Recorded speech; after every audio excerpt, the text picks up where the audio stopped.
किती आक्रमक आपण कल्पनाही करू शकत नाही. आणि लहान मोठा असताना तो साधासुद्धा असणाराही साप लहान असताना जास्तच रागीट दिसू शकतात अशा प्रकारे.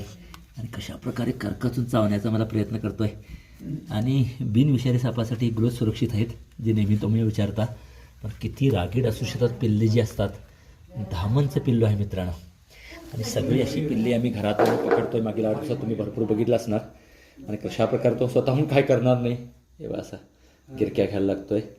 हे पळून जाण्यासाठी प्रयत्न असतो आहे. पण तेही घाबरतात. घर जरी व्यवस्थित असलं तरी आपण काळजी किती घ्यावी लागते. विषारीपणाशी येऊ शकतात. आणि पाठीमागचं वातावरण बघू शकता. गुरुप्रसाद कॉलनी किंवा नरगुंदकर कॉलनी म्हटलं तर चन्नामानगर वॅक्सिन डेपोचा हा व्हिडिओ आणि हा परिसर पाठीमागे असा असेल तर इथून चुकून कुठेतरी आपल्याकडे साप येण्याची शक्यता वाढते. त्याचे पठ्ठे जे असतात ते उठून दिसतात लहान असताना. आणि मग किंग कोबऱ्याचा भास होतोय असे पठ्ठे दिसतात. लक्षात घ्या. पण ही पिल्लं जी असतात ती खोटी येऊ शकतात आपल्या घरात. आत वगैरे खोटे येऊ शकतात. त्यांना अंदाज येत नाही. त्यामुळे आपण काळजी घ्यायला लागते. पण स्वतःहून ती काय करत नाहीत. पकडल्यानंतर मात्र तो कसा आक्रमक होता तुम्ही बघितला. साधारण 20 दिवसाचा हा धामणचा बच्चा आहे.